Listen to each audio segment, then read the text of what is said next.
নমস্কার। আজ আবার একবার সাধু বাবা, আশা করি ভালো আছেন। হ্যাঁ, আজকে যে বিষয়টার উপরে বলছি সেটি পজিটিভ আর নেগেটিভ, একটি হ্যাঁ একটি না। তাহলে এই যখন নেগেটিভ হয়ে যায়, অর্থাৎ না হয়ে যায়, বিফল হতে হয়, তখন ভারী মনোকষ্ট হয়। এই মনোকষ্ট, একটা কিছু আশা করলাম, সেই আশাটা পূরণ হলো না, কি কোনো একটা কাজ করতে গেলাম, সেই কাজটা মাঝপথে থেমে গেল, করা হলো না। এই সমস্ত কারণে আমরা অনেক সময় মনে কষ্ট পাই। তো কেন হলো না, কেন পারলাম না, এইগুলো একটু চিন্তা তো করতেই হয়, কিন্তু চিন্তা করেও তার কুল কিনারা পাওয়া যায় না। এর কারণটা কি? কারণটা আমার মনে হয় চঞ্চলতা ছিল, যুক্তিবুদ্ধি ঠিক ছিল না। হ্যাঁ, আর আগেও বলেছি যে তিনটে চাপ আমাদেরকে কাটিয়ে উঠতে হয়। সেটা হচ্ছে পরিবেশ, পরিস্থিতি আর পরিজন। আগে দেখবেন যে আমি কোন পরিস্থিতির মধ্যে রয়েছি, আমার বর্তমান পরিস্থিতি কি এবং কেমন, আমি কতটা শক্তিশালী, এটা প্রথম। তারপর আমরা যে পরিবেশের মধ্যে রয়েছি সেখানে সেটা করা, বা আমি যেখানে যেটা করতে যাচ্ছি, হ্যাঁ, সেখানকার পরিবেশ কেমন, সেখানে করা সম্ভব কি না সেটা দেখবেন। তাহলে আপনার পরিস্থিতি আর পরিবেশ, আর যাদের জন্যে করবেন, যাদেরকে নিয়ে যা করবেন, সেই পরিজনটা কেমন, সম্ভব তাদেরকে নিয়ে না অসম্ভব। এখন নিজেকে হয়তো ঠিক জায়গায় রেখেছেন, কিন্তু অনেক সময় দেখা গেল যে পরিবেশটা ভালো ছিল না, সেই জন্য সেখানে কিছু করা গেল না। কিংবা অনেক সময় হয় কি, যাদেরকে নিয়ে কিছু করতে গেলেন, কারণ একা একা তো অনেক সময় হয় না, তখন কারু না কারু সাহায্য নিতে হয়, সে হয়তো শেষ পর্যন্ত আর টিকে থাকলো না। হ্যাঁ, মাঝপথে গণ্ডগোল হলো, না হলে সে আপনার কাছ থেকে সরে গেল, আপনিও দুর্বল হয়ে গেলেন, ও হলো না। হ্যাঁ, এরকম তো হয়েই রয়েছে, তাই না? তাহলে কিভাবে কি করা যাবে গো, একটু ভেবে দেখবেন। এইগুলি, এই যে সমস্যাগুলি, এই সমস্যাগুলো কোনো না কোনো কারণ থেকেই যায়, যার জন্যে বিফল হতে হয়, সফলতা পাওয়া যায় না। তো এর জন্যে ভালো বোঝাপড়ার দরকার। কার সঙ্গে কী বুঝবেন না, নিজে ঠিক জায়গায় আছেন কি না, যোগ্যতা অর্জন করেছেন কি না, এটা জানতে হবে কিন্তু গুরুর কাছে, অভিভাবকের কাছে। হ্যাঁ, তার একটা নির্দেশ নিতে হয়। হ্যাঁ, গুরুদেবরা কিন্তু ওগুলো জানেন, এই সময়ে করা যাবে কি না, ও এটা করতে পারবে কি না। নিজে নিজে কিন্তু অনেক সময় বোঝা যায় না। হ্যাঁ, মনে হয় আমি করে ফেলতে পারবো, এটা ঠিক, এটা ঠিক, এটা ঠিক, কিন্তু ও দেখা যায় কার্যক্ষেত্রে গিয়ে আর সেটা করা সম্ভব হলো না।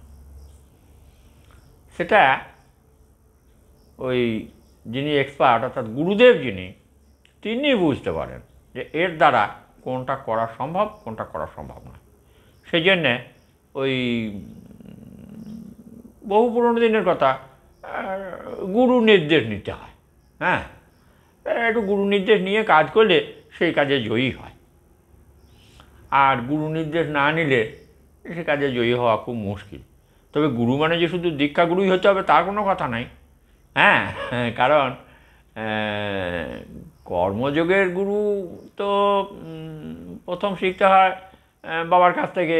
হ্যাঁ, আর মাতৃশক্তি তো থাকতেই হবে, নাহলে তো কোনো কর্মই হবে না, তাই না? হ্যাঁ হ্যাঁ, মায়ের শক্তি থাকতে হয়, তাহলে খুব ভালো হয়। এটা মাথায় রাখবেন। যাই হোক, মায়ের দিকে মন চলে গেল।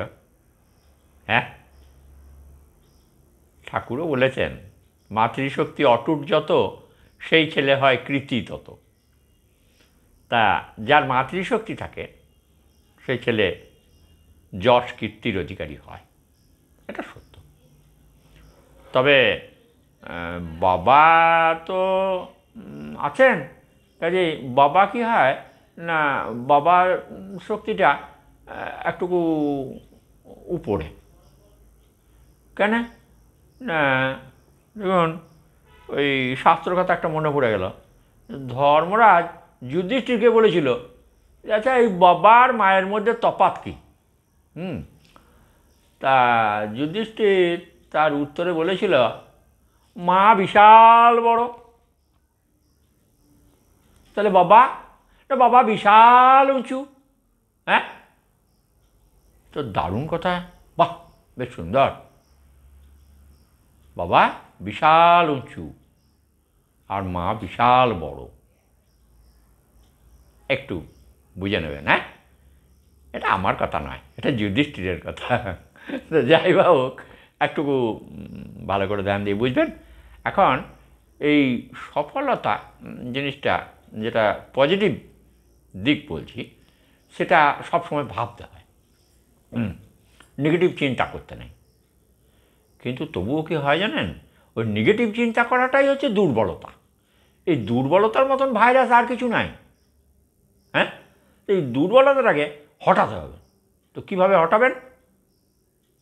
দুর্বলতা হটাবার জন্যে ওই গুরুদেবরা বলেন জপ কর।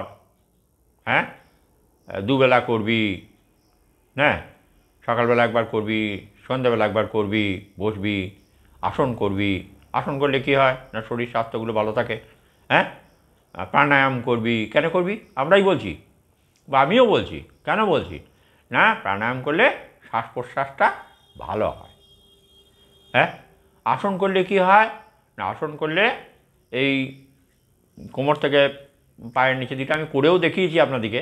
যাই হোক, আসন করলে আপনার এই নিচের দিকটা, অর্থাৎ কোমর থেকে নিচের দিকটা খুবই ভালো থাকে, এবং মনোযোগটা যে ধ্যান করবেন, মনোযোগটা খুব সুন্দর হয়। মেরুদণ্ড সোজা রেখে পদ্মাসনে হোক, গোমুখাসনে হোক, যাই হোক, কোনো একটা আসনে বসে যদি ধ্যান করেন, তাহলে পরে আপনার একটা ধারণা শক্তি বাড়বে।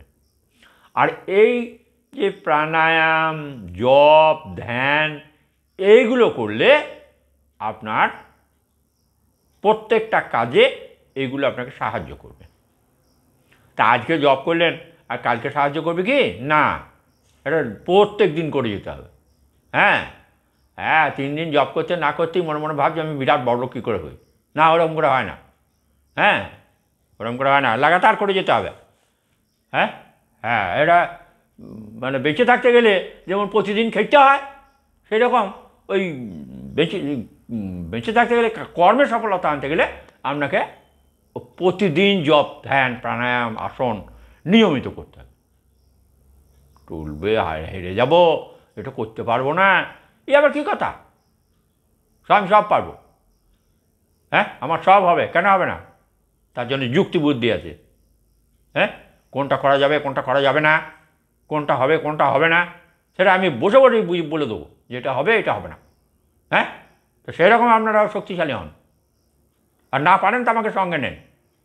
হ্যাঁ হ্যাঁ, আমি আপনাদেরকে খুব জোর গলায় বলছি, জপ, ধ্যান, প্রাণায়াম এগুলো নিয়মিত করুন, আর যে ধারণাটা পাবেন, ধ্যান করলে যে ধারণাটা আসবে, ধ্যান কী করে করবো, এখনও পর্যন্ত তো এই 3 মাস ধরে সমানে বকছি, এখনও তো কারোর টিকি পেলাম না।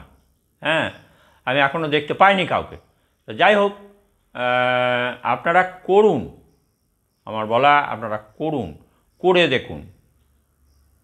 হ্যাঁ, বেশি দূরে বেরোবার দরকার নাই, ঘরে বসে বসে জপ করুন, গুরুদেবের মন্ত্রটা জপ করুন। জপ করতে করতে দেখবেন আপনার শক্তি বাড়ছে, একাগ্রতা শক্তি বাড়ছে। আর ধ্যান করুন, জোড়া ভুরুর মাঝখানে চোখ রাখুন, চুপচাপ বসুন, মেরুদণ্ড সোজা করে যে কোনো আসনে বসুন। হ্যাঁ, একটু জোড়া ভুরুর মাঝখানে চোখটা রেখে দেহটাকে একদম অ্যালুপ করতে চেষ্টা করুন। হ্যাঁ, দেহ মন আমার কিছুই নাই, তো করতে করতে ওই যে যেদিন দেখিয়েছিলাম ঠিক সেই রকমভাবে আপনারা চেষ্টা করুন। মানে একটা কথা বলছি তো, করতে করতে তার ওগুলো আপনাকে দেখানো সম্ভব নয়। যাই হোক, আপনারা এগুলো করুন, তারপরে কাজ করতে শুরু করবেন। কাজ করার আগে একটু প্রস্তুতি নিন। যুদ্ধ করতে যাবেন, তা যুদ্ধ করতে যাওয়ার আগে তো জামা কাপড় পরতে হবে, ওই ভালো করে পোশাক আশাক করতে হবে, মাথায় টুপি লাগাতে হবে, লোহার বর্ম লাগাতে হবে। হ্যাঁ, ঘোড়া কিংবা হাতি চাই, তার পিঠে চাপতে হবে, কোমরে একটা তরবারি গুঁজতে হবে, তবে তো যুদ্ধ করা যাবে। যুদ্ধ করতে গেলাম ঢাল নাই, তরোয়াল নেই, নিদিরাম সর্দার, তাই এবার হয়? ঢাল তরোয়াল আজকালকার দিনে জপ, প্রাণায়াম, ধ্যান, এগুলোই হচ্ছে অস্ত্র। একদম, যাদের এই অস্ত্রগুলো নাই তারা সব দুমড়ে মুচড়ে যাবে। আমি আপনাদের এ কথা জানালাম। আমি বেশি কথা বলবো না, কারণ আমার বলতে বলতে জোর হয়ে যায়, স্পিড বেড়ে যায় আমার নিজেরই, আমি লাফিয়ে উঠি। হ্যাঁ, আপনারা নিশ্চয়ই বুঝতে পারছেন। তো যাই বা হোক, আপনারা এগুলো করে আপনাদের নিজের শক্তিকে আগে বাড়িয়ে নিন, তারপর কর্মযজ্ঞে ঝাঁপ দিন। কেউ হারবেন না, আর আমি হারতে দেবও না। যোগাযোগটা রেখে চলবেন। হ্যাঁ, তাহলে আমি বুঝতে পারবো যে হ্যাঁ আপনারা করছেন। তারপর যদি প্রয়োজন মনে করেন আমাকে জিজ্ঞেস করে নেবেন। হ্যাঁ, জিমেল আইডিতে আমাদের নাম্বার আছে, সেই নাম্বার ধরে আপনারা সেটা ধরেও জানাতে পারেন। আবার যদি তা না পারেন তাহলে আপনারা ফোন নাম্বারটা দেবেন, সেই ফোন নাম্বারটা কমেন্ট বাক্স নাকি বলে যে গো, ওইখানে দিয়ে দেবেন। তাহলে আমার ছেলেরা আমাকে বলবে, আর সেই যখনই বলবে আমি কিন্তু আমার পয়সা খরচা হোক, আমি কিন্তু আপনাদেরকে আমার ফোনে ফোন করে আপনাদের সঙ্গে আমি যোগাযোগ করে নিয়ে এইখান থেকে বসে বসেই আমি আপনাদের পরিচালনা করব, আমি কথা দিলাম। হ্যাঁ, আপনারা একটু যোগাযোগ রেখে ঠিক মতো আগাচ্ছেন কি না বা করছেন কি না, আর আপনারা জয়ী হচ্ছেন কি না, এটা আমার জানার দরকার আছে। কারণ আমি তার বেশি দৌড়ঝাঁপ করতে পারবো না, আমার বয়স হয়ে গেছে। হ্যাঁ, কিন্তু আমি চাই না যে কেউ পিছিয়ে থাকুক, সবাই এগিয়ে যাক দুর্বার গতিতে। একদম থামবেন না, হেরে যাব হবে না এটা না, এইটা অভিধানে রাখবেন না। সবটাই হবে, তবে হবার আগে কিন্তু আপনাকে ভেবে নিতে হবে যেটা হবে কি হবে না, তবেই আপনি পারবেন। এটাকে বলে আত্মবিশ্বাস।